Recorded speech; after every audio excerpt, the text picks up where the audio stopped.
Joining us right now is former acting Immigration and Customs Enforcement Director Tom Homan. And Tom, it's great to have you this morning. Thanks so much for joining us. What do you think the impact of this wall has been? 200 miles at this point.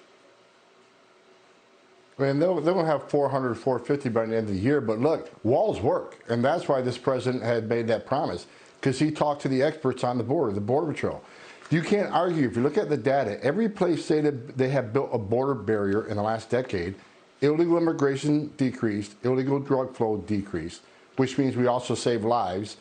And it just works. The Border Patrol is getting the wall, exactly the wall they wanted, because they looked at 9 different prototypes and they picked the wall that they wanted, they thought would be most effective, and they're putting it exactly where the Border Patrol wanted it first. So a lot of people are saying, well, some of this wall is a replacement wall. Well, that's because the Border Patrol, this dilapidated system over here, that's where all the traffic is. We want that fixed first. That's a priority for us. So the Border Patrol is getting exactly what the Border Patrol promised them, what they want and where they need it the most. Cabot Phillips, jump in. Director Homan, Cabot Phillips here. Have we seen any kind of funneling of people trying to cross the border illegally where they're moving their efforts? Has there been a higher concentration areas without a wall now that areas do have a barrier in place? Well, that's by design. So that's a great question. That's by design, because this wall, look, no wall is impenetrable. People are going to try to climb it. People are going to try to dig under it. But this new wall system has anti-dig technology. If you start digging under it, Border Patrol's going to know. If you start to climb it, Border Patrol's going to know. If you start to drill on it, Border Patrol's going to know. That gives them time to respond to make an apprehension. For those people that can't climb that wall, it funnels them to a smaller area where less Border Patrol assets can be used to make the apprehension.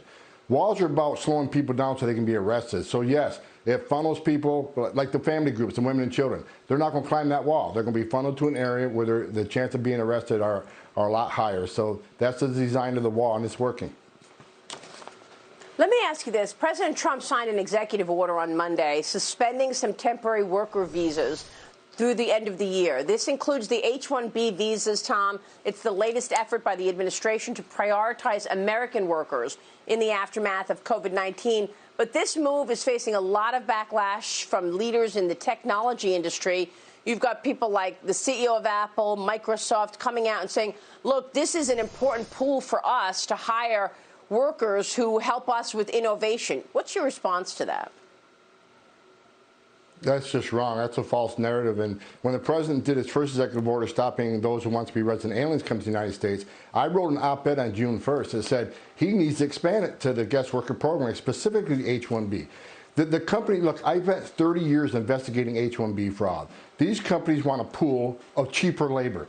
There's been thousands of U.S. workers displaced, even before COVID-19, thousands of U.S. workers who trained foreign workers on their job. Then they were let go, and the foreign worker worked for a lot cheaper. So these companies are not telling the American people the truth.